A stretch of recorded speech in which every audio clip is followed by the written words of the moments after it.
Jschlatt, woman hater, murderer, and of course, man of God. For years, he survived the Twitter landscape, backhanding every 14-year-old girl that tries to cancel him. He's done pretty well for himself, considering the fact that his jokes have more edge than a 14-year-old boy discovering the Nazis for the first time. And he kind of looks like the word racist if it were a person. Today, my friends, we're going to be exploring how Jschlatt became famous. Enjoy the video. To answer the question of how did Jschlatt get famous, we need to look at his origin story. Our protagonist's story begins as a submissive and breedable, faceless YouTuber. About a decade ago, he began making content on YouTube featuring him playing Mario Kart on a hacked Wii. This chaotic beginning would be the roots for everyone's favorite racist to grow into the beast of a channel he is today. A good portion of famous YouTubers today got started with the epilepsy-inducing genre, MLG montage videos. And Jschlatt was no exception, as he took part in the genre himself, posting enough MLG content to cripple a small child. But as time went on, he began to branch his content out, talking about more in-depth topics like astrology, game reviews, and keyboards? Either way, I think this leads very nicely into the first reason I think Jschlatt became so popular. His likability. Okay, hold on a second, I know what you're thinking. A YouTuber getting popular for being likable? No fucking shit. But Jschlatt brings a whole other level of likability to the table that nobody can recreate. In many of Jschlatt's early videos, we're exposed to a young kid who's got a passion for making videos, which is great. Young Jschlatt didn't really have a specific niche or topic that he made videos on. It was just whatever he felt like creating. Once he got into his Minecraft phase where he started making gaming content, this is where he really started to take off. All of his videos always felt like he was having fun. They never felt forced or anything like that.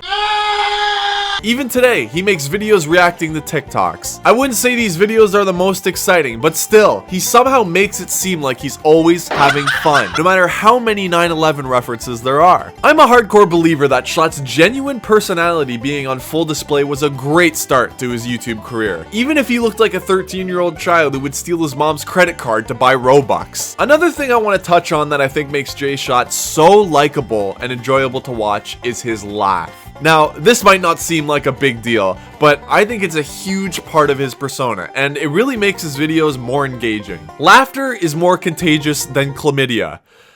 Don't ask me how I know that. So when Jschlatt lets out a big laugh that sounds like an evil villain, you start to smile too. If we want to get super deep with it, it goes down to a neurological level where hearing someone laugh is like hearing someone yawn. You can't really help it, it's just something the body does.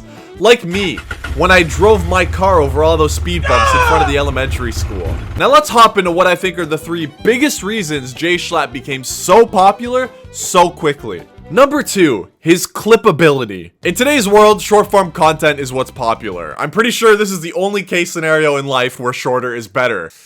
Clips are like wildfire. They spread through the internet faster than a pedophile apologizing via ukulele did. Which is why I think Jschlatt's clippability was so helpful in making him as popular as he is today. I think back to the days of being on Discord all the time, like the degenerate incel that I was, and all I remember is seeing these GIFs and short clips of Jschlatt, Quackity, and Call Me Carson. It might not seem like it, but clips are a great way for a rising YouTuber to gain some attention and notoriety. And I think a lot of small YouTubers seriously undervalue this tool. In the case of Jschlatt now, being as big as he is with his channel, his clips help keep him relevant, always in front of people's minds. When someone who hasn't watched Jschlatt in a while sees a clip of him, they'll probably go to his channel and see what he's up to. And that's exactly what he wants you to do. How the fuck did I do that? I think another great example of how clips can affect a channel's growth is the YouTuber iShowSpeed. If you go on YouTube and look up iShowSpeed, you'll immediately see the benefits of being a clippable YouTuber. So in the case of our favorite racist, Jschlatt, I feel like it's a big part of his brand. I mean, there are countless examples of clips of his that have blown the fuck up on YouTube and TikTok. And to be honest, I also think it speaks volumes that he's able to run his own channel that's based entirely on compilations of clips from his own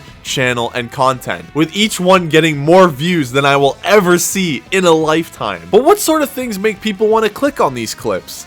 Well, that brings me to my very next point. Number 3, his unique look and character. The second biggest reason I think Jschlatt got so popular is by the way he looks. He's so fucking ugly. His unique look and character is great because it has such a big draw to it. Don't get me wrong. Jschlatt is fucking hilarious, but I remember the very first Jschlatt video that I ever clicked on. Jschlatt's cereal tier list. If you put any other YouTuber in this thumbnail, I never would have ever clicked on it. Ever. But why is that? Why did I click on it? What makes him stand out from everybody else? The obvious answer is the chops. The things that make me want to act up. Now, looking at this thumbnail gave me a feeling of curiosity. Would his voice sound as Alabama as I thought it would? Would it sound like a pleasant man whispering in my ear? How could I resist? So I clicked the video, watched it, and instantly I became a subscriber to Jschlatt's OnlyFans. The chops give him a unique look, and he's no longer the forgettable Minecraft YouTuber Jschlatt that he was in the past. He's even talked a little bit about how his chops have helped him differentiate himself from other YouTubers out there. You know, like I think that having something about you that is a little bit quirky definitely helps in terms of like recognition. Let's be real, like I'm looking at 5 white dudes with brown hair in front of me. Like, you know? If you take a look through Jschlatt's channel, you'll notice that all of his most popular videos involve showcasing the chops in all their glory. Now, the chops definitely aren't the only reason Jschlatt is where he is today, but they definitely play a huge part in his marketing. Another unique thing I really like about Jschlatt's channels are his thumbnails. Now, this one is a little bit weird, but please bear with me here. Now, close your eyes. Don't worry, I'm not gonna mug you or anything. Maybe. When you think of a YouTuber thumbnail, what do you think of? An absolute assault on the eyes? An epileptic seizure? For me, I personally think of a thumbnail like this. Oh, you can open your eyes, by the way. Over-edited face, looks like a Powerpuff Girl threw up all over it. It's just super generic. If you scroll through Jschlatt's channel, it becomes very clear that he doesn't do this. His channel's thumbnails seem very genuine, and I think that's a big draw, even though it's subtle. Speaking of being genuine, I think the final reason Jschlatt has become the huge beefcake of a man he is today is from his genuineness. Is that a fucking word? Number 4, his genuine personality. Now this is the icing on the cake. The cum on the back, if you will.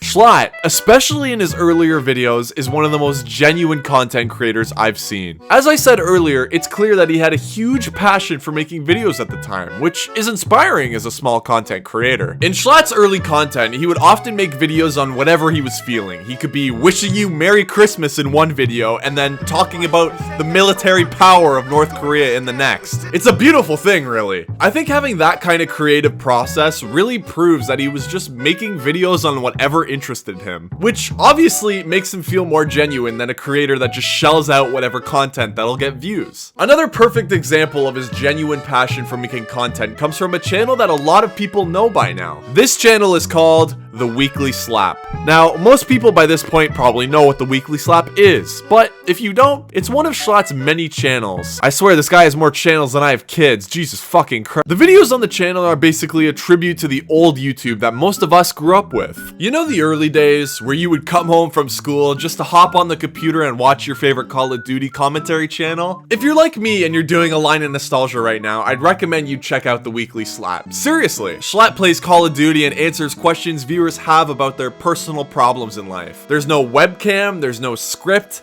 and it's pretty goddamn wholesome. I think this sort of genuine content kind of subconsciously reminds us that even though he's a big swole YouTuber right now, he grew up with the exact same stuff that we did, us normal people. And it taps into that psychedelic feeling and nostalgia that we all get when we go back and look at our old content that we used to watch. It's for this reason that I think Jschlatt is one of the most genuine content creators out there. And I believe his genuineness really helped him rise to fame a lot, even if it was subconsciously. If you watch Jschlatt now, you'll notice that a lot of his recent videos don't have that genuine flair that they used to. I think this is because of him wanting to distance himself and stay away from that parasocial part of a YouTuber-viewer relationship. And I think this clip shows that best. I was kind of terrified because thousands of accounts run by middle school girls had just changed their profile picture to the same image, and there were edits of like me with fucking hearts around my face. Like it was so weird. Even though his fame and popularity has kind of caused this genuine side of Jschlatt to go into hiding like a German after World War II, I still think it's nice to go back and see a genuine passion for content creating. And I'm not saying that he's not genuine anymore. I mean, he's still a fantastic creator with a draw to him that I don't think anybody anybody can copy, but I will say he doesn't have as many heart-to-heart moments like he did back then. But then again, I could just be thinking that because when I watch his old videos, I still see him as the small content creator that he used to be. So, how did Jschlatt do it? How did he accomplish his wildest dreams? Well, the answer lies in hard work and persistence. All that combined with the things mentioned in this video made Jschlatt a pretty beefy ass YouTuber today. Thank you so much for watching. I hope you enjoyed, and I'll see you very soon.